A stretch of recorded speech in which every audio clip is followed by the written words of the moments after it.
ሰብስክራይብ በማድረግ ቤተሰብ ይሁኑ። ላ ኢላሃ ኢላላህ መሆን አለበት። እንደ ሎተሪ በድንገት አይደለም የሚመጣው። ዛሬ በዱንያ ላይ በህይወቱ ላ ኢላሃ ኢላላህን ከኖረ በአንደበቱ ላ ኢላሃ ኢላላህን ከዘከረ ሊሞት ሲል ደግሞ አላህ ያገራለታል ማለት ነው። ዛሬ ካልኖረውና እንደ ዚክር ካልተጫወተው ግን ሊሞት አካባቢ እንደ ድንገት ሊመጣለት አይችልም ማለት ነው። ስለዚህም ላ ኢላሃ ኢላላህ ጀነት ለመግባት ብቸኛ ሰበብ ነው። ስድስተኛ ሌላው የላ ኢላሃ ኢላላህን ደረጃ ከፍ የሚያደርገው ምንድነው? ለአንድ ሙእሚን በሚዛኑ ላይ በኸይር ስራ ሚዛኑ ላይ እንደ ላ ኢላሃ ኢላላህ ሚዛኑን ከፍ የሚያደርግለት ምንም ነገር ስለሌለ ነው። ከላ ኢላሃ ኢላላህ የሚበልጥ ሚዛንን የሚደፋ ምንም መልካም ስራ የለም። ለዚህ ነው አስፈላጊ የሚሆነው ነው። ይህን በተመለከተ ሁለት ሐዲሶችን መጥቀስ ይቻላል። አቢ ሰዒድን አልኹድሪ ረዲየላሁ ዐንሁ ባስተላለፈው ሐዲስ ረሱል ሰለላሁ ዐለይሂ ወሰለም ምን አሉ? ቃለ ሙሳ ከሊሙላህ ሙሳ ዐለይሂ ሰላም እንዲህ አለ፣ ያ ረቢ ዐልምኒ ሸይአን አዝኩሩከ ቢሂ ወአድዑከ ቢህ፣ ጌታዬ ሆይ ሁሌም አንተን የማወድስበት አንተኑ የምማጸንበት የሆነ አንድን ዚክር አሳውቀኝ በማለት አላህን ተማጸነ። ለዛውም ነቢይ፣ ከነቢይም በላይ ረሱል፣ ከረሱልም በላይ ከአምስቱ ኡሉል ዐዝም የቆራጥ ባልተቤቶች የሆነው አንዱ መልእክተኛ ማለት ነው። የዛኔም ጌታችን አላህ ምን አለው? ያ ሙሳ ቁል ላ ኢላሃ ኢላላህ፣ ላ ኢላሃ ኢላላህ ብለህ ተናገር አለው። ቃለ እሱም አለ ሙሳ ዐለይሂ ሰላም ያ ረቢ ኩሉ ዒባዲከ የቁሉ ሃዛ፣ ይህንንማ ባሮችህ በጠቅላላ ይሉት አይደለም ወይ አለ። ይህንን ባሮችህ ሁሉ ይሉታል። ቃለ ከዛም አለው ጌታችን አላህ ቁል ላ ኢላሃ ኢላላህ፣ አሁንም ላ ኢላሃ ኢላላህ በል አለው። የዛኔ ምን አለ ሙሳ ዐለይሂ ሰላም ያ ረቢ ላ ኢላሃ ኢላ አንት፣ ካንተ በስተቀርማ በእውነት የሚመለክ አምላክ የለም። ይሄው ላ ኢላሃ ኢላላህ ብያለሁ፣ ነገር ግን ኢነማ ኡሪዱ ሸይአን ተኹሰኒ ቢህ፣ እኔ የምፈልገው ከሌሎቹ ለየት አድርገህ ለብቻዬ አንተን የምዘክርበትን ዚክር እንድታሳውቀኝ ነው አለው። የዛኔም ጌታችን አላህ ምን አለው? ያ ሙሳ አንተ ሙሳ ሆይ ለው አነ ሰማዋት ሰብዕ፣ ሰባት ሰማያት ወአሚረሁነ በውስጣቸው ካሉ ነዋሪዎቻቸው ጋራ ወልአርዲነ ሰብዓ እንዲሁም ሰባት ምድር ፊ ከፈትን በአንድ የሚዛን ክንፍ ላይ ቢቀመጡ አለ። ሰባት ሰማይ ሰባት ምድር ከነ ነዋሪዎቻቸው ወላ ኢላሃ ኢላላሁ ፊ ከፋ፣ ላ ኢላሃ ኢላላህ ደግሞ በሌላ የሚዛን ክንፍ ላይ ቢቀመጥ ማለት ቢህነ ላ ኢላሃ ኢላላህ፣ ላ ኢላሃ ኢላላህ ሚዛንን ትደፋ ነበር፣ ሚዛንን ትገለብጥባቸው ነበር በነሱ በማለት ከሰባት ሰማይ ከሰባት ምድርና በውስጣቸው ከያዙት ሁሉ በላይ አላህ ዘንድ ዋጋ ያለው ዚክር መሆኑን ለሙሳ ዐለይሂ ሰላም ነው ያስተማረው። ለኛስ? ሌላኛው ደግሞ የሚገርም አንድ ሐዲስ አለ። አብዱላህ ኢብኑ ዐምር ኢብኑ አልዓስ ረዲየላሁ ዐንሁማ ባስተላለፈው ሐዲስ ቃለ ረሱሉላህ ሰለላሁ ዐለይሂ ወሰለም፣ የአላህ መልእክተኛ ምን ይላሉ? ኢነላህ ሰዩኸልሱ ረጁለን ሚን ኡመቲ ዐላ ሩኡሲል ኸላኢቅ የውመል ቂያማ፣ ነገ የትንሣኤው ቀን በፍርዱ ቀን ላይ አላህ ከኔ ኡመቶች መካከል አንዱን ሰው ነጥሎ ያወጣዋል። ከዛ በኋላ ይህን ሰው ያወጣውና ፈየንሹሩ ዐለይሂ 99 ሲጅላ፣ 99 የሥራ መዝገቦች የተዘገቡበትን መጽሐፍ ያወጣለታል። 99ኙ መዝገብ ወንጀል ብቻ የተጻፈበት ማለት ነው፣ ኃጢአት ላይ የተዘፈቀበት ማለት ነው። ኩሉ ሲጅል ሚስሉ መድል በሰሪ፣ እያንዳንዱ የሥራ መዝገቡ አይኑ ማየት እስከሚችለው ድረስ የተዘረጋ መጽሐፍ ነው። አንዱ መጽሐፍ ብቻ ማለት ነው። 99ኙ እንግዲህ ምን ሊሆን ነው? ይሄ ሁሉ ወንጀሉ የተመዘገበበትን በዚህ ባሪያው ላይ ያወጣውና ثم يقول፣ ፍጹም ፍትሃዊ የሆነው ጌታችን አምላካችን አላህ ምን ይለዋል? አቱንኪሩ ሚን ሃዛ ሸይአ፣ የምትቃወመው አለህ ከዚህ ውስጥ ይሄ የኔ ወንጀል አይደለም ብለህ የምታስተባብለው አለህ? አظለመከ ከተበቲ፣ ክቡራን ጸሐፊዎቼ መላእክቶቹ በአንተ ላይ ይሄን ወንጀል በሚጽፉ ሰዓት በድለውሃል፣ ያልሰራኸውን ወንጀል እንደሰራህ አድርገው ጨምረውብሃል፣ ምን የምትቃወመው አለህ ሲለው ፈየቁሉ ላ ያ ረብ፣ ምንም የምቃወመውም የለኝም እነሱም አልበደሉኝም የራሴ ወንጀል ነው ይላል። ፈየቁሉ አፈለከ ዑዝር፣ እንግዲያውስ ምክንያት አለህ? ለምን ይሄን ወንጀል እንደሰራህ የምታቀርብበት ምክንያት አለህ ወይ ሲለው ፈየቁሉ ላ ያ ረብ፣ ምንም ምክንያት የለኝም በቃ ጠፍቻለሁ ይላል። የዛኔ ጌታችን አላህ ምን ይለዋል? ፈየቁሉ በላ፣ አይደለም ይለዋል። ኢነ ለከ ዒንደና ሐሰና፣ አንድ ሐሰና ደግሞ አለህ እኛ ዘንድ فإنه لا ظلم عليك اليوم ዛሬ ባንተ ላይ ምንም ዙልም የለምና ልክ የሥራ መዝገብህ ወንጀልህን እንደሰጠነህ አንዷንም ሐሰና ትሰጣለህ ይለዋል فيقول احضر وزنك نابل ميزانهن تملكت قرب بلنا ውጤትህን ይለዋል فيقول يا رب ما هذه البطاقة مع هذه السجلات እቺ ብጣሽ ወረቀት ከነዚህ 99 የወንጀል መዝገቦች ጋራ ምን ሚዛን ተደፋለች ብዬ ነው ቀርቤ የምመለከተው ይላል ተስፋ ቆርጧል ጠፍቻለሁ በሚልበት ጊዜ ማለት ነው فقال انك لا تظلم ዛሬ አንተ አትበደልም ተብለሃል ስለዚህም ና ቀርበህ ተመልከት ውጤትህን ብቻ ተቀበል ይለዋል ከዛ በኋላ فتوضع سجلات في كفة 99 ኃጢአት የተዘገበበት መዝገቡ በአንድ ሚዛን ክንፍ ላይ ይቀመጣል والبطاقة في كفة ያቺ ብጣሽ ወረቀት ሐሰና የተባለችዋ በሌላ ሚዛን ላይ ትቀመጣለች እሷም ማን ነበረች فيها أشهد أن لا إله إلا الله وأشهد أن محمدا عبده ورسوله لا إله إلا الله محمد رسول الله يملون كلب آمنو يمسكربات نبرج ستكمت الصوا فطاشت السجلات 99 የኃጢአት መዝገቡ እንዳለ ወደ ላይ ከፍ ይላል ይገለበጣል وثقلت البطاقة ሸሃደተይን ያለበት ቢጣቃ ወደ ታች ተሆነና ሚዛን ተደፋለታለች فلا يثقل مع اسم الله شيء ከጌታችን አላህ መለኮታዊ ስም ጋራ ሚዛን የሚደፋ ምንም ነገር የለም ማለት አላህ ይወፍቀን ስለዚህም لا إله إلا الله ትልቅ ደረጃ አለው ሰባተኛና የመጨረሻ ሌላው لا إله إلا الله ስለሱ ማወቅና መማር የሚገባን ለምንድነው ከተባለ ሰዎች ኃጢያታቸው በስቶ አላህ በዚህ ዱንያ ላይ ተውበት ሳያደርጉ ሙተውበት ወይ በቅጣት ሳይካካሳቸው ወይም በቀብር ቅጣት ሳያጠራቸው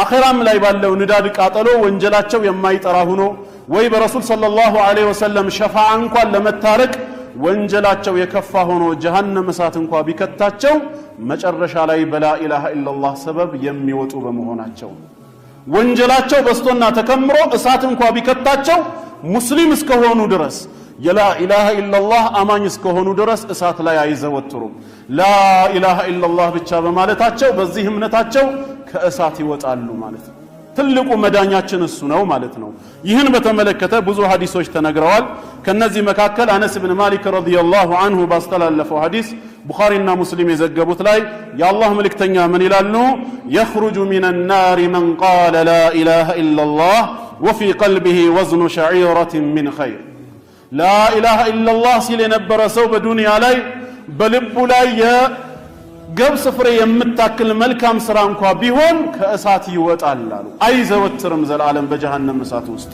ويخرج من النار من قال لا اله الا الله وفي قلبه وزن برة من خير የገብስ ስንዴ የምታክለውን እንኳን ማለት ነው ስንዴን የሚያክል እንኳን መልካም ስራ ያለው ሰው لا اله الا الله ካለ ከእሳት ይወጣል አሉ ስለዚህም لا اله الا الله ባለቤቱን ከእሳት ያተርፈዋል እነዚህ አሁን ያየናቸው ሰባቱ ምሳሌዎች ምንድናቸው لا اله الا الله ደረጃው ከፍተኛ መሆኑን የሚገልጹ ናቸው በታላቅነቱ ከተስማማን ወደ ሁለተኛው ነጥብ እንመለስና ኢዘን فما معنى لا اله الا الله እንግዲያውስ لا اله الا الله ማለት ምን ማለት ነው ባንደበታችን ስንመሰክር ማዕናውን ጭምር ማወቅ አለብን ትርጓሜውን ልንሳሳት አይገባም ምክንያቱም ሸሃዳ ነው ብለናል ሸሃዳ ማለት ደግሞ ምስክርነት ማለት ነው አንድ ሰው የሚመሰክረው ስላወቀው ነገር ነው አንድ ሰው የሚመሰክረው ስላየው ነገር ነው ስለሰማው ነገር ነው ካልሆነ ምስክርነቱ ተቀባይነት ላይኖረው ነው እኛም ላ ኢላሃ ኢላላህ መስካሪዎች ነን ካል የምንመሰክረውን እውነታነት በልባችን አምነን ባንደበታችን ስንገልጽ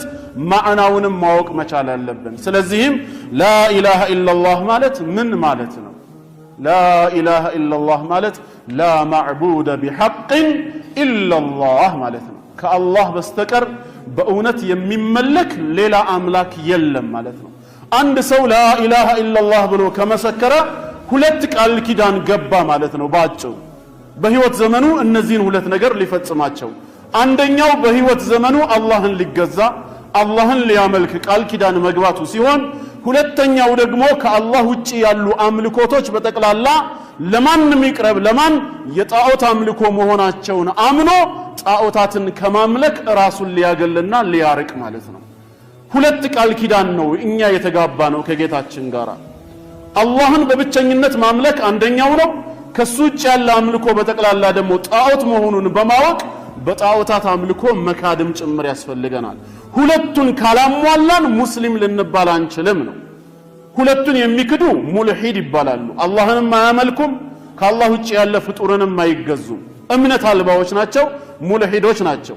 አላህንም የሚያመልኩ ከአላህ ጋራም ፍጡራንን የሚገዙ ካሉ እነዚህ ደግሞ ሙሽሪክ ይባላሉ። በአላህ አምልኮ ላይ ፍጡርን ምን ስላደረጉ ስላጋሩ። ሙስሊም ከነዚህ ሁለቱ ግሩፖች በመገለል ማንነቱን በምን ይለያል ሲባል አላህን በብቸኝነት ይገዛል። ከአላህ ውጭ ያለ አምልኮ በጠቅላላ ለመላእክትም ይቅረብ፣ ለነቢያትም ይቅረብ፣ ለሷሊሆችም ለሙታንም ለጂኒዎችም ይቅረብ የሐሰት አምልኮ ነው ብሎ ራሱን ያርቃል። ከእንዲህ አይነት አምልኮ ይክዳል ማለት ነው። የዛኔ ትክክለኛ ሙስሊም ይሆናል። ምክንያቱም ቃሉ ላይ ስንመጣ ላኢላሃ ኢላላህ የሚለው ሁለት ሩክንን ይዟል ማለት ነው። ነፍይና ኢስባትን። ላኢላሃ ስንል እየተቃወምን ነው፣ እያገለልን ነው። ኢላላህ ስንል ደግሞ እያጸደቅን ነው፣ እያረጋገጥን ነው። እያንዳንዱን ቃል እናውጣው። ገና ስንጀምር ላ ብለን የጀመርነው ነፍይ ነው፣ የለም እያልን ነው። ምንድነው የሌለው ስንል ኢላህ።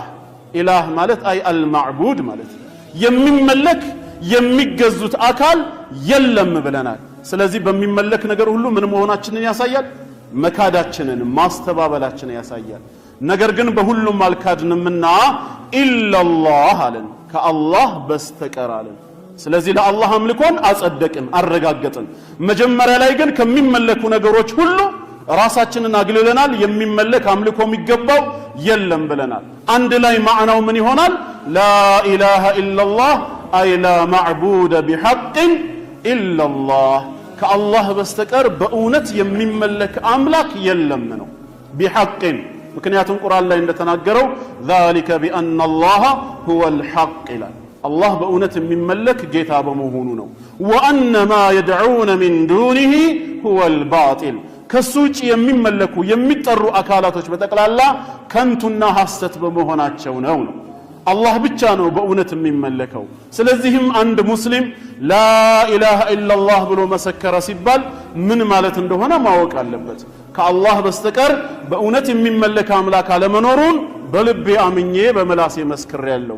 በህይወት ዘመኔ አላህን ብቻ ነው ማመልከው፣ ከአላህ ውጪ በሚመለኩ ነገሮች ደግሞ የካድኩኝ ነኝ እያለ ነው። ላኢላሃ ኢላላህ ማለት ትርጉሙ ከአላህ ሌላ ፈጣሪ የለም ማለት ነው የሚሉ አሉ። ትክክል ናቸው። ከአላህ ሌላ ፈጣሪ የለም፣ ሊኖርም አይችልም። ይሄ ምንም ያከራክረን አይደለም። ነገር ግን ዋና የተፈለገው ጌታችን አላህ እርሱ ፈጣሪ መሆኑን ማመን፣ ከሱ ሌላ ፈጣሪ እንደሌለ ማረጋገጥ ብቻ ሳይሆን ስናመልከውና ስንገዛውም እሱም ብቻ ማምለክ አለብን። የአላህን ፈጣሪነት እያጸደቅን የአላህን አንድነት እያመንን ዒባዳንም ለሱ እየሰጠን ተመልሰን ደግሞ ከዒባዳ ክፍሎች የተወሰነውን ለመኽሉቅ አሳልፈን የምንሰጥ ከሆነ ሽርክ ላይ ወድቀናል ማለት ነው። ሽርክ ማለት ግዴታ በአላህ ጌትነት ላይ ሌላን ጌታ ማበጀትን ብቻ አይደለም። በዒባዳውም በሐቁም ላይ ሌላን የምናመልከው አካል ካበጀን አጋርተንበታል ማለት ነው። ምክንያቱም ሽርክ ማለት ምን ማለት ነው? ጀዐሉ ሸሪኩን ሊላሂ ተዓላ ፊማ ሁወ ሚን ኻሊሲ ሐቅሂ፣ የአላህ ግላዊ መብቱና ንብረቱ በሆነ ነገር ላይ ተጋሪን ማበጀት ማለት ነው። ዒባዳ የአላህ ግላዊ መብቱ ነው። ምክንያቱም ረሱል ሰለላሁ ዐለይሂ ወሰለም ለሙዓዝ ምንድነው ያሉት? በአንድ አህያ ላይ ከኋላ ተፈናጥጬ እየሄድኩ እያለ አተድሪ ማ ሐቁላሂ ዐለል ዒባድ፣ አላህ በባሮቹ ላይ ያለው መብት ምን እንደሆነ ታውቃለህን አሉኝ። ወማ ሐቁል ዒባድ ዐለላህ፣ ባሮችስ አላህ ላይ ያላቸውን መብት ታውቃለህ ሲሉኝ ቁልቱ አላሁ ወረሱሉሁ አዕለም፣ አላህና መልእክተኛው የበለጠ ያውቃሉ አልኩኝ። ከዛ ምን አሉ እሳቸው? ሐቁላሂ ዐለል ዒባድ፣ አላህ በባሮቹ ላይ ያለው መብት አንያዕቡዱህ፣ ሊገዙት ነው አሉ። አንደኛ ሊያመልኩት ነው፣ ግን በዛው አልቀረም። ወላ ዩሽሪኩ ቢሂ ሸይአ፣ ሲያመልኩትና ሲገዙት ደግሞ በሱ አምልኮ ላይ ሌላን ላይ ያጋሩበት ነው። እዚህ መጥተው ለአላህ እየሰገዱ ሲወጡ ሄደው ለጠንቋይ የሚሰግዱ ከሆነ ሶላትን ምን አደረጉ ማለት ነው? አጋሩ ማለት ነው። እዚህ ሆነው ያ ረቢ ጸሎቴን ስማኝ፣ የሚስቴን መሃንነት ፍታና ልጅን ስጠኝ ብለው የለመኑትን ጌታ ደጅ ወጥተው ደግሞ እዛ ጋር መቃብር ጋር ቆመው ልጅን ስጠኝ ብለው የሞተ አካል የሚለምኑ ከሆነ ዒባዳን እያካፈሉ ነው ማለት ነው። መስጊድ ሲመጡ አላህን፣ ሲወጡ ደግሞ መኽሉቅን። አላህ በሚለመንበትና በሚጠራበት ነገር ፍጡር ተጋሪ ሆኖ መግባት የለበትም ነው። ምክንያቱም ብቻውን ማድረግ የሚችል ጌታ ነው። ረዳት አያስፈልገውም። ሲፈጥረንም ብቻውን ከፈጠረን ስናመልከውም ብቻውን እንድናመልከው ነው የሚፈልገው። ለዚህ ነው አና አግነ ሹረካኢ አን ሽርክ ያለው። እኔ ከተጋሪዎችም በእኔ ላይ በማጋራትም ከሚቀርብልኝ ዒባዳ የጠራሁ ጌታ ነኝ ይላል። ስለዚህ መን ዓሚለ ዓመለን አሽረከ ፊህ መዕየ ገይሪ ተረክቱሁ ወሽርከ። አንድን ወደ እኔ የሚቃረብበትን ኸይር ስራ ሰውየው ሲሰራ ከኔ ጋር ሌላን አጋርቶ ከሆነ የሰራው ሰውየውንም ያጋራውንም ስራ ተወዋለሁ። እስኪ የአካል የሚሰጥህ ከሆነ ጥቅምን ሂድ ከሱ ፈልግ ነው ምለው። እኔ የምፈልገው በኢኽላስ ብቻ ነው ይላል። ለኔ ብቻ ተብሎ እንዲሰራልኝ ነው። ስታመልኩኝም እኔን ብቻ አምልኩ፣ አታጋሩብኝ። ወዕቡዱላህ ወላ ቱሽሪኩ ቢሂ ሸይአ። አላህን ተገዙ፣ ስትገዙት ደግሞ በሱ አምልኮ ላይ አንዳችም ነገር እንዳታጋሩበት። ይሄንን ነው ጌታችን የሚፈልገው። ላ ኢላሃ ኢላላህ ማዕናው ይሄ ነው። ላ ማዕቡደ ቢሐቅን ኢላላህ፣ ከአላህ በስተቀር በእውነት የሚመለክ አምላክ የለም። ስለዚህም ሁለት ሩክኖች አሉት፣ ማዕዘኖች፣ ነፍዩን ወኢስባት። ከአላህ ውጭ ያለ አምልኮ ሁሉ ሐሰት ነው ብሎ ማጽደቅ። ለነብይም ቀረበ ለመልአክ፣ ለወልይም ቀረበ ለሞተ አካል፣ ለጂኒም ቀረበ ለግዑዝ ነገር ከአላህ ውጭ እስከሆነ ድረስ ከአላህ ውጭ የሚመለክ ሁሉ ምን ይባላል? ጣዖት ነው ተብሎ የሚጠራው ማለት ነው። እውነተኛ አምልኮ ለጌታ አላህ ብቻ የሚቀርብ ነው። ላኢላሃ ኢላላህ እነዚህን ሁለት ሩክኖች እንደሚያቅፍ ምን ማስረጃ አለን ከተባለ ብዙ የቁርአን ማረጋገጫዎች አሉን። ከነዚህ መካከል አንዱ ሱረቱል በቀራ ቁጥር 256ኛው አየት ነው። ጌታችን አላህ በዚህ አየት ላይ ምን ይላል? ላ ኢክራሃ ፊዲን፣ በሃይማኖት ማስገደድ የለም ይላል። ሙስሊም ያልሆነ ሰው የእስልምናን ሃይማኖት ወዶና ፈልጎ እንጂ ያለ ምርጫው ተገዶ እንዲቀበል ማስገደድ አይቻልም። ምክንያቱም ቀድ ተበየነ ሩሽዱ ሚነል ገይ፣ ቀጥተኛው መንገድ እውነት ከጠማማው ጎዳና በእርግጥም ተለይቶ ግልጽ ሆኗል። ከፀሐይ በላይ የደመቀ ነው። ሰውን እስክናስገድደው ድረስ የተድበሰበሰ አይደለም ማለት ነው። እውነቱ ግልጽ ከሆነ በኋላ ፈመን የክፉር ቢጣጉት፣ በጣዖታት የሚክድና ወዩእሚን ቢላህ፣ በአንዱ ጌታ በአላህ የሚያምን ሰው ፈቀድ እስተምሰከ ቢልዑርወቲል ውስቃ፣ ጠንካራ የሆነን ዘለበት በእጁ ጨብጠዋል። ለንፊሳመ ለሃ፣ ምንም አይነት መበጠስ የሌለው ጀነት ሊያደርሰው የሚችልን ዘለበትን ይዟል አለ። ምን አይነት ሰው? በጣዖት የሚክድ አለ ሲጀምር ጌታችን አላህ። ቀጥሎ ደግሞ በእኔ የሚያምን አለ። ስለዚህ በአላህ ለማመን በጣዖትም መካድ ያስፈልጋል ማለት ነው። በአላህም አምናለሁ በጣዖትም አምናለሁ አይሰራም። አላህንም አላምንም ጣዖታትንም አላምንም አይሰራም። የሚሰራው የትኛው ነው? አላህን ማመን፣ ከሱ ውጭ ባለው ደግሞ ጣዖታት መካድ። ፈመን የክፉር ቢጣጉት ወዩእሚን ቢላህ ነው ያለው። በጣዖታት ክዶ በአንዱ ጌታ በአላህ የሚያምን ሰው ፈቀድ እስተምሰከ ቢልዑርወቲል ውስቃ፣ ጠንካራ የሆነን ዘለበት ጀነት ሊያደርሰው የሚችል ለንፊሳመ ለሃ፣ ምንም መበጠስ የሌለውን ነገር በእጁ ይዟል ጨብጧል። ወላሁ ሰሚዑን ዓሊም፣ አላህ የባሮቹ ጉዳይ ንግግራቸውን ሰሚ ሁኔታቸውን አዋቂ የሆነ ነውና ይላል። ሁለቱ የላኢላሃ ኢላላህ ሩክኖች ነፍይና ኢስባት እዚህ አየት ውስጥ ተገልጸዋል ማለት ነው። በሌላም ስፍራ ላይ እንደዚሁ አባታችን ኢብራሂም ዓለይሂ ሰላም ለህዝቦቹ ከተናገረው ንግግር ይሄንኑ መረዳት ይቻላል። ምን አለ ኢብራሂም ዓለይሂ ሰላም? ወኢዝ ቃለ ኢብራሂሙ ሊአቢሂ ወቀውሚህ፣ ኢብራሂም ለወላጅ አባቱና ለህዝቦቹ እንዲህ ባለ ጊዜ አስታውስ ይላል። ለእኛ ነው እንግዲህ ማስታወሻነቱ። ምን ብሏቸው ነበር? ህዝቦቼ ሆይ አለና ኢነኒ በራእ አለ፣ እኔ የጸዳሁ ነኝ አለ፣ ተቃዋሚ ነኝ አለ። ምን ከሚያደርጉት? ሚማ ተዕቡዱን፣ እናንተ ከምትገዟቸው ጣዖታት እኔ የጸዳሁ ነኝ አላመልክም አለ። ከነሱ በራእ ማድረጉን አወጀ። መጀመሪያ ጣዖታውያን ማህበረሰቡን አልደግፋችሁም፣ ከምታመልኳቸው የሐሰት አማልክቶች የጸዳሁ ነኝ። ነገር ግን በችግር ሰዓት እነሱም ቢሆኑ ጣዖቶቻቸውን ትተው አላህን ያመልኩ ነበርና እኔ እናንተ ከምትገዙት ነገር የጸዳሁ ነኝ ሲል አላህንም ማይገዛ ነው ብለው እንዳያስቡ ኢላ الذي ፈጠረኒ አለ፣ ያ የፈጠረኝም ብቻ ሲቀር አለ። እሱን ግን አመልከዋለሁ እገዛዋለሁ።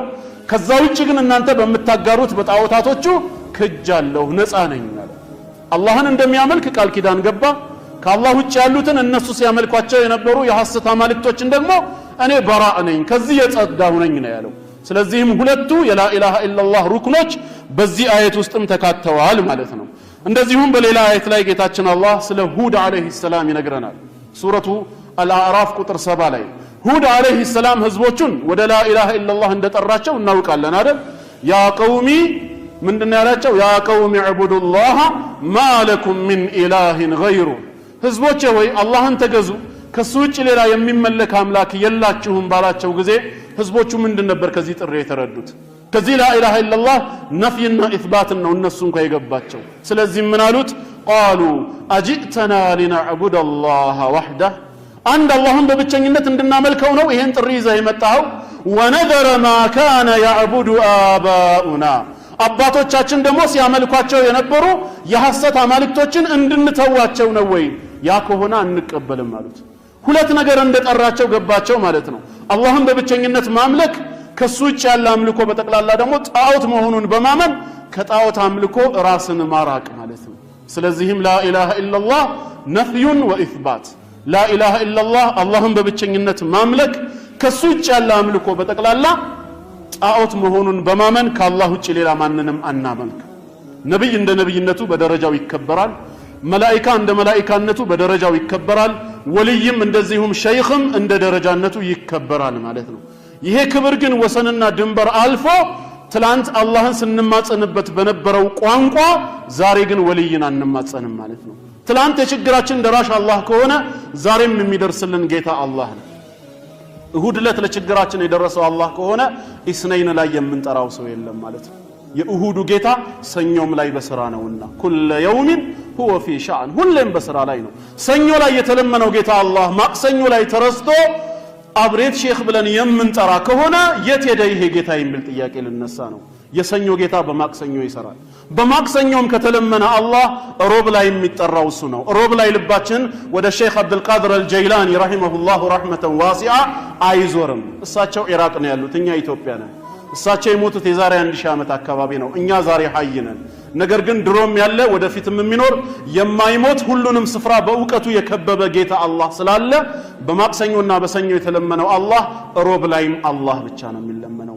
ሙስሊም ህይወቱን በጠቅላላ ከጌታው ጋር ሊያደርግ ይገባል። በእኛ ልብ ላይ መንገስ ያለበት አላህ ብቻ ነው። ዒባዳ የተባለ አምልኮ የተባለ ነገር በጠቅላላ ለአንድ አላህ ነው። በችግር ሰዓት ድረስልኝ የምንለው እሱን ነው። በደስታም ጊዜም ችግሩ ሲወገድ አልহামዱሊላህ የምንለው እሱን ነው። አላህ ለኛ አንድ ነገር ሊያደርግልን ከፈለገ አጋርን አይሻም ማለት ነው። ብቻውን እንደፈለገ ማድረግ ይችላል። ከስሞቹ መካከል አንዱ አሰመድ አይደለም እንዴ? አላሁ ሰመድ ማለት ምን ማለት ነው?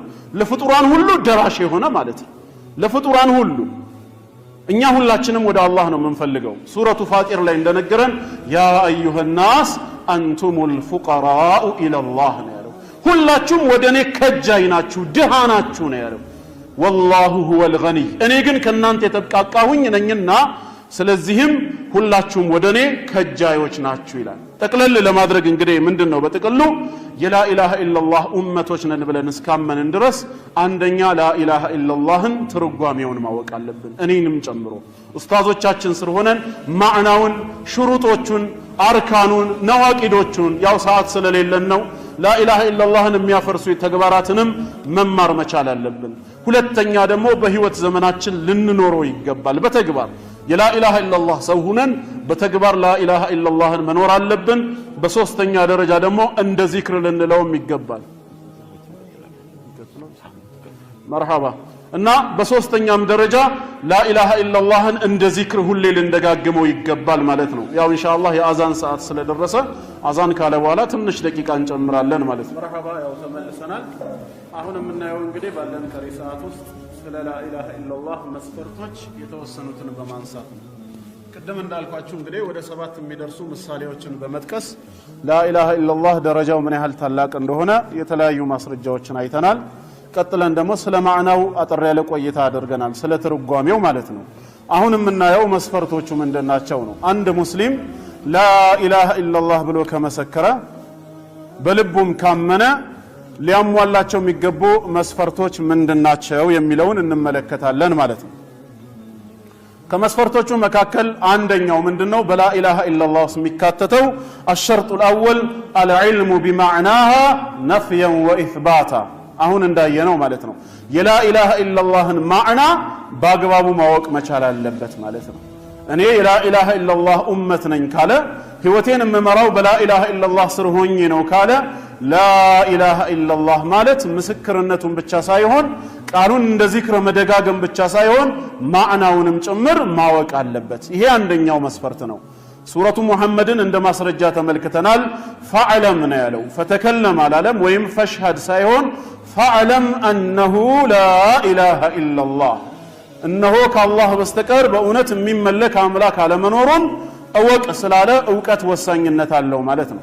ረሱል ሰለላሁ ዐለይሂ ወሰለምም መን ማተ ወሁወ ያዕለሙ አን ላኢላሃ ኢላላህ ደኸለል ጀና፣ ስለ ላኢላሃ ኢላላህ ከአላህ በስተቀር በእውነት የሚመለክ አምላክ አለመኖሩን እያወቀ በዚሁ እምነቱ ጸንቶ የሞተ ሰው ጀነት ገባ ስላሉ ማዕናውን ልናውቅ ይገባል። ከቤተሰቦቻችን በውርስ ስለተቀበልነው ብቻ የመስጂድ ኢማሞችና ኡስታዞቻችን ስለተናገሩት ብቻ ቃሉን መድገም አይደለም፣ ማዕናውንም ማወቅ መቻል አለብን። ምክንያቱም ከጀሃነም መዳኛችን ነው ብለናል ቅድም እንዳየነው። ከጀሃነም መዳኛችን ጀነት መግቢያችን ከሆነ መልእክቱን በአግባቡ ልንረዳ ይገባል ማለት ነው። ሁለተኛው መስፈርቱ ደግሞ ሌላው ምንድነው? ከማወቃችን በተጨማሪ አሸርጡ ታኒ አልየቂኑ ቢሃ፣ ፍጹም እርግጠኛ መሆን። በጥርጣሬ ላይ የተገነባ እምነትን አላህ አይቀበልም። ላኢላሃ ኢላላህን አምነን ስንቀበል፣ ላኢላሃ ኢላላህን ስንኖረው፣ ላኢላሃ ኢላላህ በሚያመላክተው ነገር እርግጠኛ ሆነን መሆን አለበት። መጠራጠር የማን ባህሪ ነው? የሙናፊቆች ባህሪ ነው። ልክ በአኼራ ጉዳይ ላይ ጽድቅና ኩነኔ ቢኖርም ባይኖርም ከክፋት ደግነት ሳይሻል አይቀርም እንዳሉት በምናልባት የተገነባ እምነት ምናልባት ላይ የተመሰረተ አቂዳ አላህ ዘንድ ተቀባይነት የለውም። የቂን ያስፈልገናል። ምክንያቱም እርግጠኝነት የአማኞች ባህሪ ነውና አላህ አማኞችን ሲገልጻቸው በሱረቱ አልአንፋል ላይ ኢነመል ሙእሚኑን ይላል። እውነተኛ አማኞች ማለት አለዚነ አመኑ ቢላሂ ወረሱሊሂ፣ እነዚያ በአላህ ጌትነት በነቢዩ ሙሐመድ ሰለላሁ ዐለይሂ ወሰለም ነብይነት ያመኑ ናቸው ይልና ከማመናቸውም ጎን ለጎን ثم لم يرتابوا፣ በዚህ እምነታቸው ያልተጠራጠሩ ነው የሚለው፣ የቂን ያላቸው ናቸው።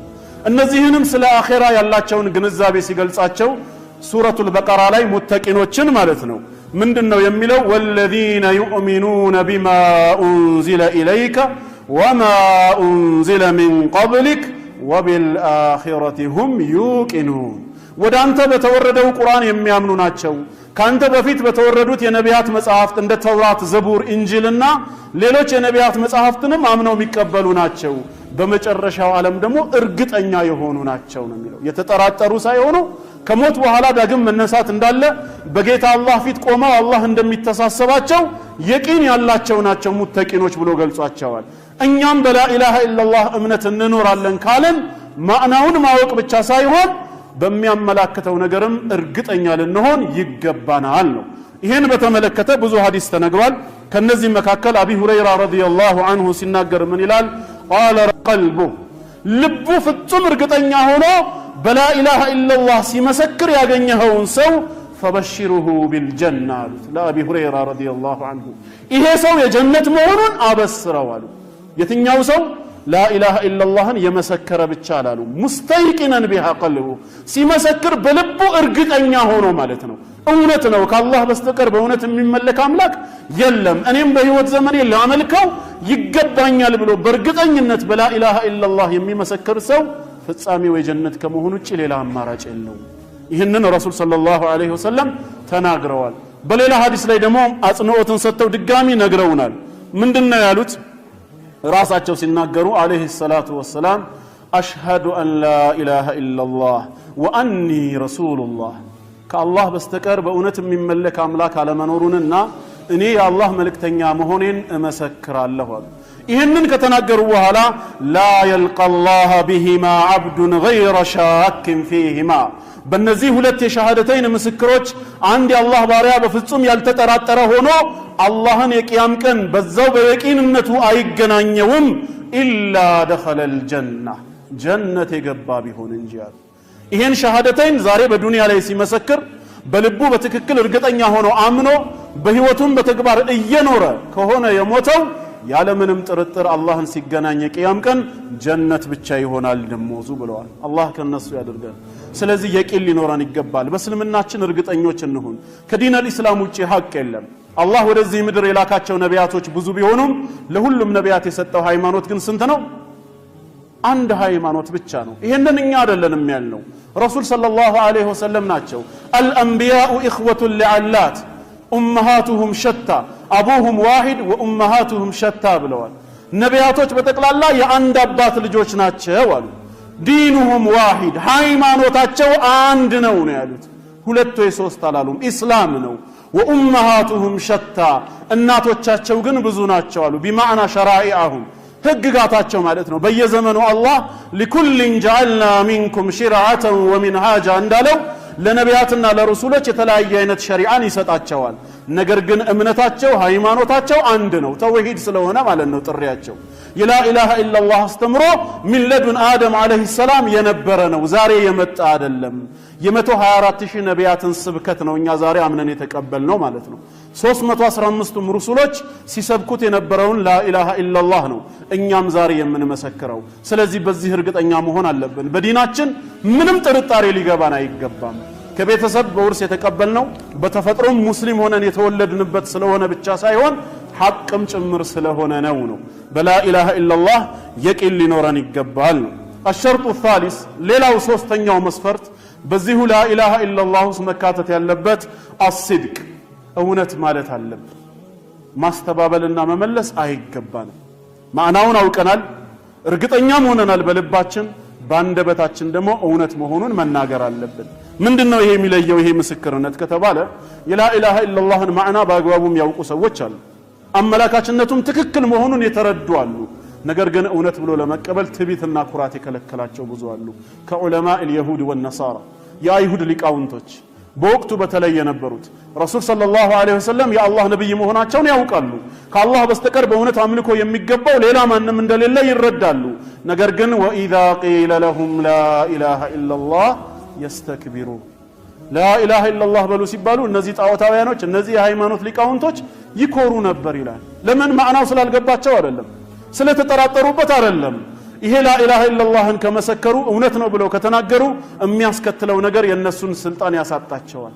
ሰዎች ሁሉ እኩል ነው የሚሆኑት በላ ኢላሃ ኢላላህ። እነሱ የሚያገኙትን ጥቅም ሊያስቀርባቸው ነው። የበላይነታቸውንም ደግሞ ምን ሊያደርግ ነው? ሊቃወማቸው ነው። ሲያመልኩት የነበረውን የሐሰት አማልክት ሁሉ ተው ሊላቸው ነው። ለዚህ ነው ይኮራሉ አለ። ከዛ ምን ይላሉ? አጀዐለ አልአሊሀተ ኢላሃን ዋሂዳ እነዚህን ሁሉ 360 አማልክትን ጣዖታትን ሁሉ ሰብስቦ አንድ አምላክ ብቻ ሊያደርገው ነው እንዴ ይላሉ። ምክንያቱም ላ ኢላሃ ኢላላህ ማለት አንዱን አምላክ አላህን ማምለክ ነው። ያንን ጣዖታት ሁሉ ከማምለክ ራቁ ማለት ነው።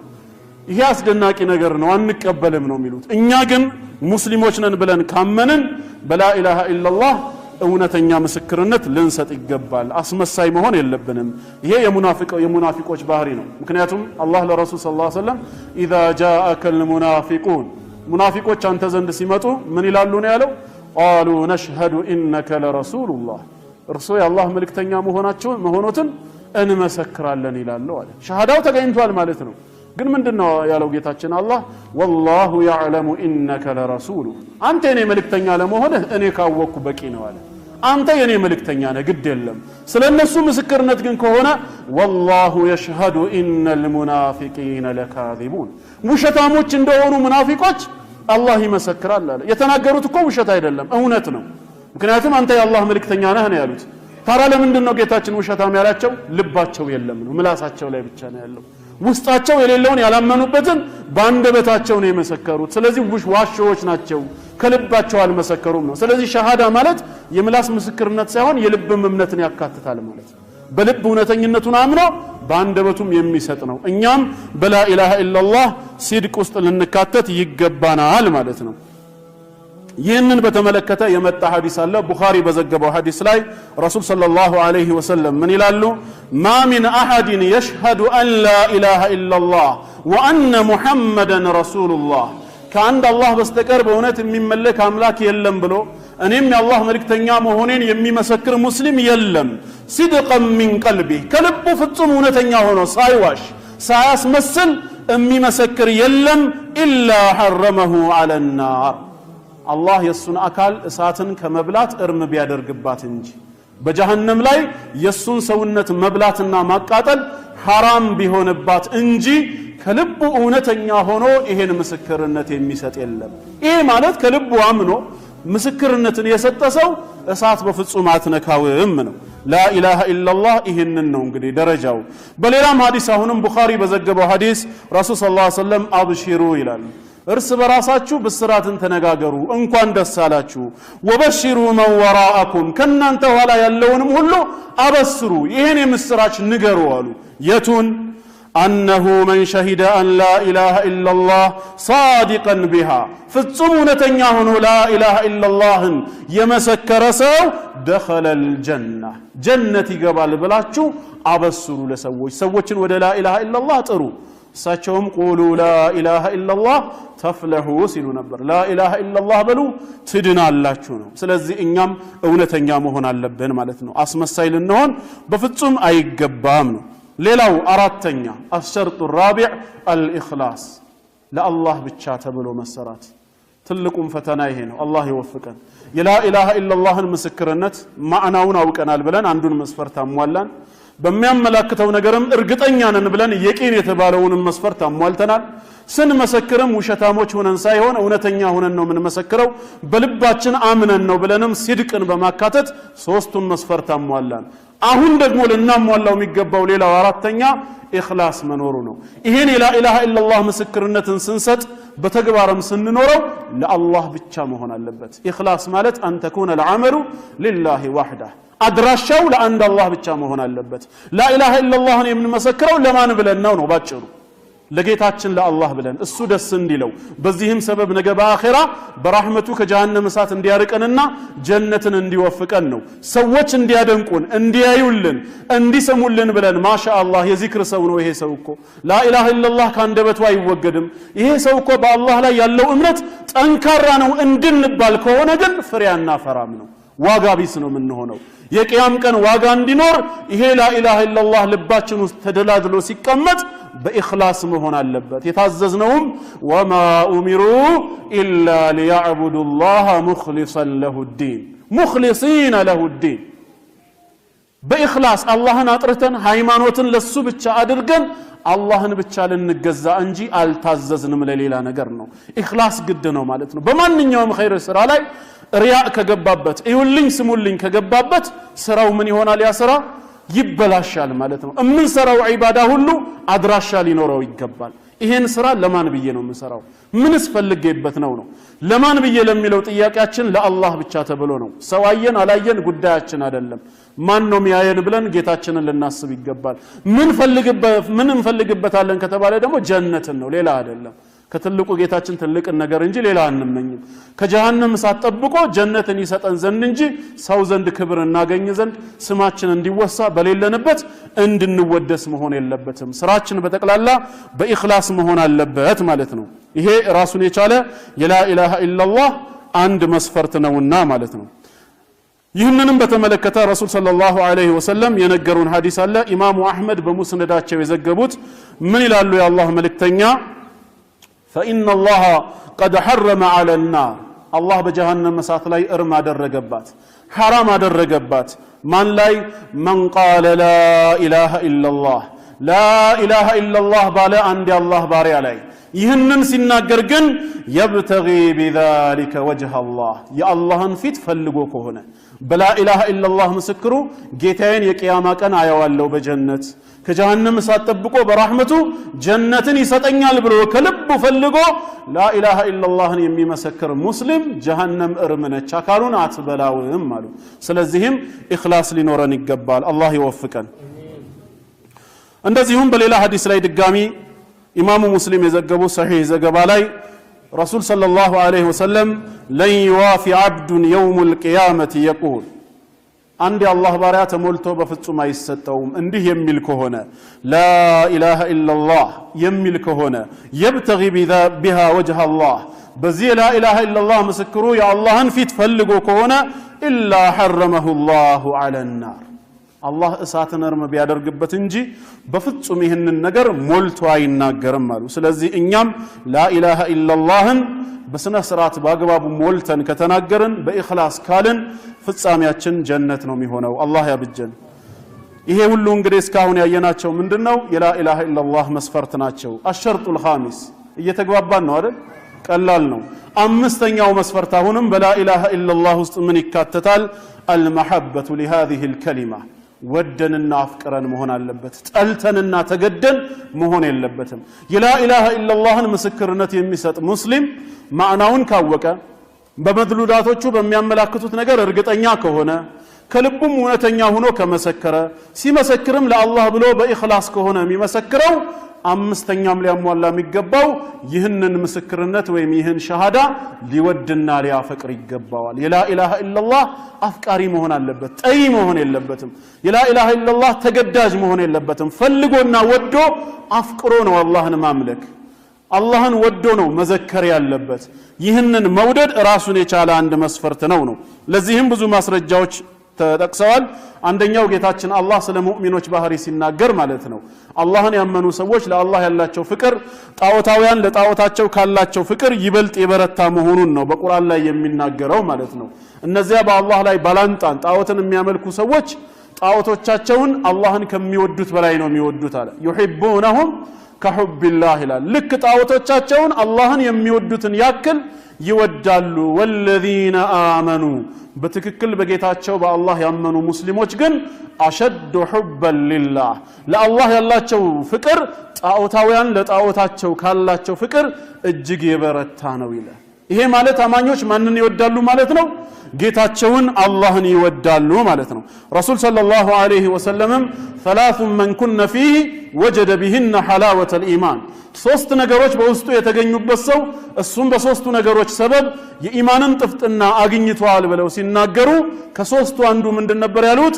አን የኩነ አላሁ ወረሱሉሁ አሐበ ኢለይሂ ሚማ ሲዋሁማ አላህና መልእክተኛው እሱ ዘንድ ከተቀሩ ነገሮች ሁሉ በልጠው የተወደዱ መሆን አለባቸው ነው። አላህን ከምንም ነገር በላይ ሊወድ ይገባል። ከቤተሰብም ከህይወትም በላይ ነው። ለምን? እኛንም ህይወት የለገሰን ቤተሰቦቻችንንም ቤተሰብ አድርጎ የሰጠን እሱ ራሱ ጌታ አላህ ስለሆነ ማለት ነው። ስለዚህም ለአላህ በተለይ ለላኢላሃ ኢላላህ ጥልቅ ፍቅር ሊኖረን ይገባል ማለት ነው።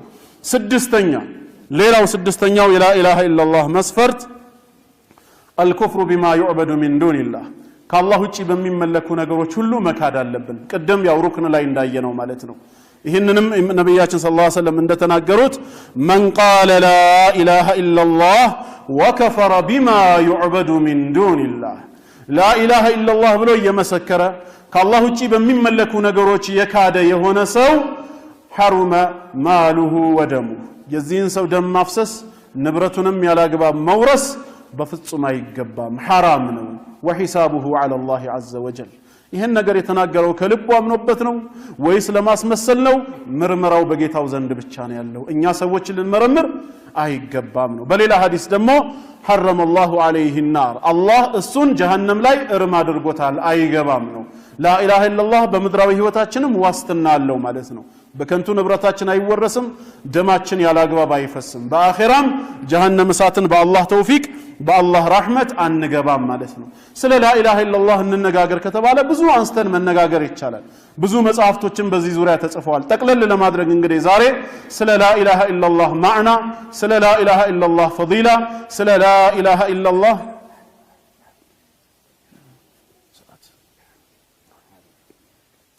ስለ ላ ኢላሃ ኢላላህ መስፈርቶች አንስተን ተነጋግረናል ማለት ነው። እነዚህ ሁሉ የሚያሳዩን ምንድነው? ሁላችንም የላ ኢላሃ ኢላላህ ሰዎች መሆን እንዳለብን በህይወት ዘመናችን በላ ኢላሃ ኢላላህ እምነት ውስጥ እንድንኖር የሚያስፈልገን ሆኖ ነው ማለት ነው። ስለዚህ ኢንሻአላህ ሁላችንም እንማር፣ ስለ ላ ኢላሃ ኢላላህ ስለ ሸሃደተይን እንወቅ፣ እንደ ዚክርም እናብዛው። ሁሌም ዚክር ላይ አንስነፍ፣ ጎበዞች እንሁን። ከዚክሩ ሁሉ በላጩ ደግሞ ላ ኢላሃ ኢላላህ የሚለው ነውና ማለት ነው። ከቤታችን ወተን ወደ መስጊድ ስንመጣ፣ ከመስጊድ ወተን ወደ ቤት ስንመለስ፣ ካፌ ላይ ቁጭ ብለን ያዘዝነው እስኪመጣ ድረስ ሌሎች ቦታም ላይ በመናገኘው ክፍት ሰዓት ይሄን ዚክር ልናበዛ ይገባናል ማለት ነው። ይሄ ዚክር በብዙ ቦታዎች አለ፣ በኢስቲግፋር ውስጥ አለ፣ በሌሎች ቦታዎችም ውስጥ አለ። ይሄንን ዚክር ደጋግሞ የሚል ሰው አላህ ዘንድ የሚያገኘው አጅር እሱ ከሚያስበው ከሚገመተው በላይ ነው። ቅድም እንዳልነው ለሙሳ አለይሂ ሰላም ጌታችን አላህ ላ ኢላሃ ኢላላህ በማለት ዘክረኝ ብሎታል። ደረጃውን ሲነግረው ግን 7 ሰማይና 7 ምድር ከነነዋሪዎቻቸው ሚዛን ላይ እንኳን ቢቀመጡ ላ ኢላሃ ኢላላህ ደረጃው ይበልጣል ነው። ስለዚህ በእኽላስ የምንለው ከሆነ ላ ኢላሃ ኢላላህን 10 የምንዘክረው 100 ጊዜ የምንደጋግመው ከሆነ አላህ ዘንድ አጅራችን ከፍተኛ ነው። ሁላችንም ኃጢአተኞች ነን፣ ብዙ ኃጢአት አለብን። ማንም ንጹህ የሆነ ሰው የለም። ረሱል ሰለላሁ ዐለይሂ ወሰለም ኩሉ በኒ አደም ኸጣእ ብለውናል። የአደም ልጅ ሁሉ ሲበዛ ተሳሳች ነው ያሉት። ከስተት የሚጸዳ ሰው የለም። ወኸይሩል ኸጣኢን አተዋቡን፣ ከተሳሳቾች ሁሉ በላጩ ግን በተውበት ተመላሾቹ ናቸው ብለዋል። ተውበት ላይ ምን ያህል ነን? ኢስቲግፋር ላይስ ምን ያህል ነን? ራሳችንን እንመርምር። ስለዚህ ዚክር እናድርግ። ኃጢአቶቻችን ስለበዙ ዚክር ማድረግ ደግሞ ኃጢአትን ያጠፋል። ረሱል ሰለላሁ ዐለይሂ ወሰለም ኢተቂላህ ሐይቱ ማ ኩንት ወአትቢኢ ሰይአተ አልሐሰና ተምሑሃ፣ መልካም ስራን ኃጢአት በሰራህ ጊዜ አስከትል ኃጢአትህን ያብስልሃልና ነው ያሉት። ብዙ ኃጢአት ስላለብን ኢስቲግፋር እናብዛ። ሰዎች እስኪ ሰብኩን አንጠብቅ፣ መንግስተ ሰማያት ቀርባለችና ንስሐ ግቡ እየተባልን ነው። እውነት ነው፣ ቂያማ እየተቃረበ ነው። እኛስ እውነት ተውበት አብዝተናል? ተውበት የነቢያት ሁሉ ጥሪ ነው። ለአኺራ ምን አዘጋጅተናል? አላህ እኮ ሁሌ ጥሪ እያደረገልን ነው። ወቱቡ ኢለላሂ ጀሚዓን አዩሀል ሙእሚኑን ለዓለኩም ቱፍሊሑን ይላል። እንድትድኑ ከፈለጋችሁ ከእሳቴና ከቁጣዬ እንዳተርፋችሁ የምትፈልጉ ከሆነ በተውበት ወደኔ ተመለሱ ነው የሚለው ጌታ አላህ። ተውበት ኃጢአትን ሁሉ ምን ያደርጋል? ይሰርዛል። ይሄን ያህል ዘመን ወንጀል ስሰራ ከረሜ ምን አይነት ተውበት ነው የማደርገው ብለንም ቋንቋው ከሆነ የጨነቀን ወይም የወንጀላችን መብዛት ከሆነ ቁል ያ ዒባዲየ አለዚነ አስረፉ ዐላ አንፉሲሂም ላ ተቅነጡ ሚን ረሕመቲላህ ነው ያለው። በነፍሶቻችሁ ላይ ወሰን ያለፋችሁ ባሮቼ ሆይ፣ በብዙ ኃጢአትና በብዙ ወንጀል ተጨማልቃችሁ የነበራችሁ ድንበር የጣሳችሁ ባሮቼ ሆይ ከኔ እዝነት ከሆነ በፍጹም ተስፋ እንዳትቆርጡ ነው ያለው። ይሄን ሁሉ ወንጀሌን ይሄን ሁሉን ኃጢአቴን እውነት አላህን ይቅርታ ብጠይቀው ይምረኛል ወይ በማለት ከኔ ረሕመት በፍጹም ተስፋ እንዳትቆርጡ ይላል። እኔማ እንደሆንኩኝ ኢነላህ የግፊሩ ዙኑበ ጀሚዓ፣ ኃጢአትን ወንጀልን በጠቅላላ የምምር ጌታ ነኝ ነው ያለው። አላህ የማይምረው ምንም ወንጀል የለም። ወለው ካነ ሽርክ ወልኩፍር፣ ሽርክም ቢሆን ኩፍርም ቢሆን ባለቤቱ ተውበት አድርጎ ከተመለሰ ከሽርኩና ከኩፍሩ ከታቀበ አላህ የሰራውንም ሽርክ ኩፍሩንም ይምረዋል። ጥቅስም ማስረጃ አለን፣ ተግባራዊ ማስረጃም አለን። ከጥቅስ ከተነሳን ቁል ሊለዚነ ከፈሩ ኢየንተሁ ይግፈር ለሁም ማ ቀድ ሰለፍ ይላል። ለነዚያ ለካዱት ለካህዲያን ለካፊሮቹ ንገራቸው ከዚህ ከኩፍር ተግባራቸው ቢታቀቡ ተውበት አድርገው ወደ ዲን አልእስላም ቢመለሱ ከዛ በፊት የሰሩት ሁሉ ይሰረዛል ያለው ጌታ አላህ ይማራል። ረሱል ሰለላሁ ዐለይሂ ወሰለም ብዙ ሰሃባዎች ነበራቸው አይደል? በተለይ መጨረሻ አካባቢ ወደ 124,000 ነው የሚጠጉት። አብዛኛዎቹ እኮ ሙሽሪኮች ነበሩ፣ መጀመሪያ ጣዖት አምላኪዎች ነበሩ ከጥቂቶች በስተቀር። ነገር ግን በሳቸው ሰበብ ሂዳያን አገኙ፣ ወደ ዲን አልእስላም መጡ። ሙሽሪክ የሚለው ስያሜ ከላያቸው ላይ ተነሳና ሙስሊሞች ሆኑ። ከሙስሊሞች መካከል ደግሞ ሰሃባም ተብለው ተጠሩ። ይሄው እስከ ዛሬ ድረስ ስማቸው ሲወሳ ረዲየላሁ ዐንሁም ያን አላህ መልካም ስራቸውን ይውደድላቸው መባል ደረጃ ደረሱ፣ በጥሩ ተወሱ። ትናንት ማን ነበሩ? ሙሽሪኮች ጣዖት አምላኪ ነበሩ። ከዛ ነገራቸው ተውበት አድርገው ሲመለሱ አላህ ማራቸው። ስለዚህ ዛሬም የኛ ወንጀል 20 እና 30 ዓመት ወይ 40 እና 50 ዓመት ስንሰራ ከከረምን ከዚህ በኋላ ተውበት ባደርግ ጌታዬ ይምረኛል ወይ ማለት የለብንም። አላህ የማይምረው ምን ኃጢአት አለ ነው? አላህ የማይምረው ኃጢአት አለ ማለት የአላህ ረህመት ያልደረሰበት ወንጀል አለ እንደማለት እኮ ነው። ምክንያቱም መላእክቶች አላህን ሲያወድሱት ምንድነው ያሉት? ረበና ወሲዕተ ኩለ ሸይእን ረሕመተን ወዒልማ ያሉት። አንተ በእውቀትህና በረህመትህ ሁሉንም ነገር አካባሃል አሉት። ያንተ እውቀት ያልደረሰበት ስፍራ የለም፣ ያንተ ረህመት ያላገኘው መክሉቅ የለም። የአላህ ረህመትና እዝነት መክሉቁን ሁሉ ካካበበ ከወንጀላችንም በላይ የሱ ረህመት ይሰፋል ማለት ነው። ተስፋ ልንቆርጥ አይገባም። ሐዲሱል ቁድሲይም ላይ ራሱ እንደተናገረው የብነ አደም ለው በለገት ذنوبك عنان السماء ثم استغفرتني غفرت لك ولا أبالي የአደም ልጅ ሆይ ኃጢአትህ ወንጀልህ ተከምሮ ሰማይ ዳመናዎች ጋር ቢደርስና ከዛም ኃጢአተኛ መሆንህን አምነህ ጌታዬ ሆይ ማረኝ ብለህ በተሰበረ ልብ ወደኔ ብትመለስ غفرت لك ولا أبالي ምንም ሳይከብደኝ ምንም ሳይመስለኝ የወንጀልህ መብዛት በአንድ ጊዜ እምርህ ነበር ይላል። አላህ ከኛ የሚፈልገው ምንድነው? የተሰበረ ልብ ብቻ ነው። ኃጢአተኛ መሆኑን ያመነ አላህ ካልማረኝ በስተቀር ማንም ሊመረኝ አይችልም ብሎ ተስፋ የቆረጠ የጌታውን ቁጣና ቅጣት የፈራ ሆኖ ያ ረቢ ብሎ እጁን አንስቶ ማረኝ የሚል ብቻ ነው የሚፈልገው። 24 ሰዓት እኮ እሱ እጁን እንደዘረጋ ነው። ከራህመቱ አንድም ጊዜ ተቆጥቦ አያውቅም። ጥሪውን እንደውም ከኛ በፊት እሱ ነው ያቀረበልን። hatta አይደለም ለኛ አደምና ሐዋ እንኳን በጀነት ውስጥ አትቅረቡ የተባሉትን ዛፍ በሸይጣን አሳሳችነት ምክንያት ተሳስተው ከቀረቡ በኋላ ጌታችን አላህ አይደለም እንዴ ይቅርታ ጠይቁኝ ብሎ ቆቅድም ያስኩ ነው ራሱ የለመናቸው ራሱ ነው ያቀረበላቸው። መጀመሪያ ሲወቅሳቸው ቀለል ያለ ወቀሳን ወቀሳቸው። እናንተ ጥፋተኞች እናንተ ወንጀለኞች ከፊቴ ራቁ ብሎ አላባረራቸውም። ዒታቡ ወቀሳው ራሱ ኑ ወደኔ የሚመስል የእዝነት ወቀሳ ነው።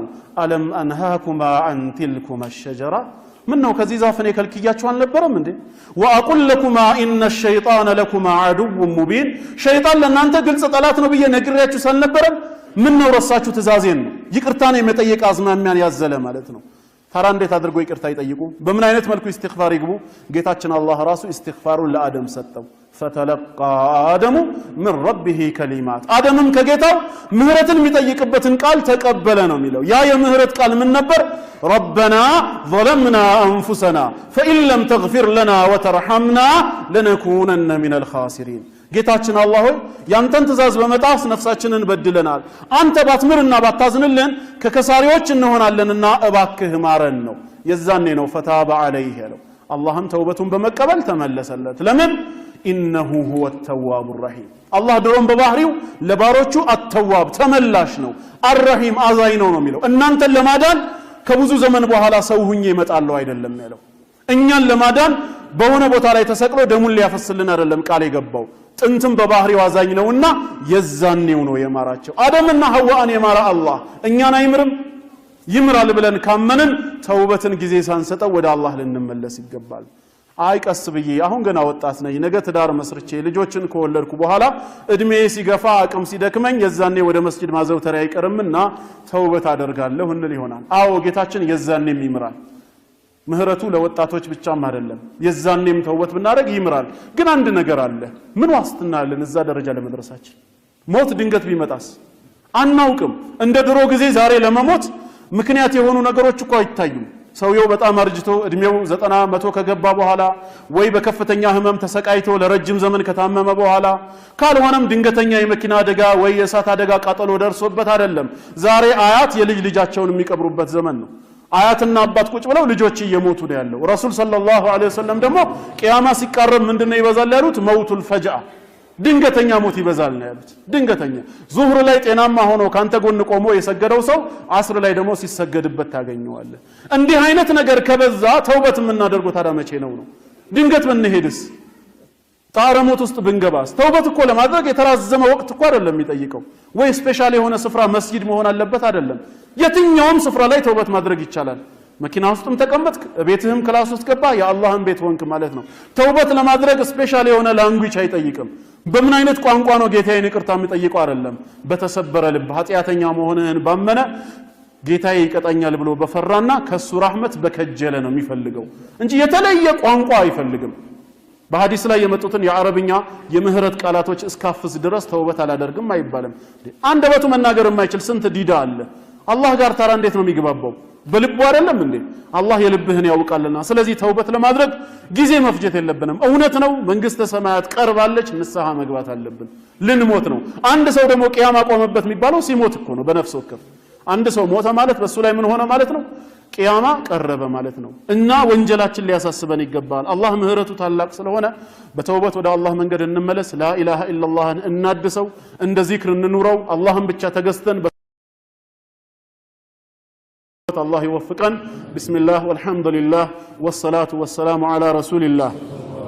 اللهم يا سميع الدعاء يا مجيب المضطر إذا دعاه يا رحمن الدنيا والآخرة ورحمهما يا من أرحم بعباده من الأم بولدها اللهم يا من سبقت رحمته غضبه اللهم ارحمنا في الدنيا وفي القبر والآخرة اللهم إنا نسألك رحمتك في الدنيا وفي القبر والآخرة اللهم ارحمنا في الدنيا وفي القبر والآخرة اللهم وفقنا توبة نصوحا قبل الموت والشهادة عند الموت والثبات عند سؤال الملكين في القبر والفوز بالجنة والنجاة من النار برحمتك يا أرحم الراحمين اللهم يا عفو إنك عفو تحب العفو فاعف عنا برحمتك يا أرحم الراحمين اللهم يا حسن التجاوز فتجاوز عن سيئاتنا كلها برحمتك يا أرحم الراحمين اللهم يا ستير إنك سترت عيوبنا كلها فلك الحمد كما سترتها في الدنيا فاسترنا يوم القيامة برحمتك يا أرحم الراحمين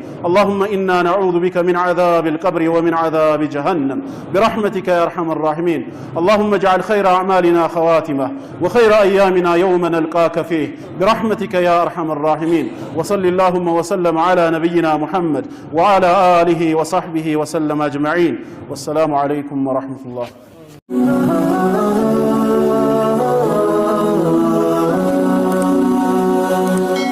ሰብስክራይብ በማድረግ ቤተሰብ ይሁኑ።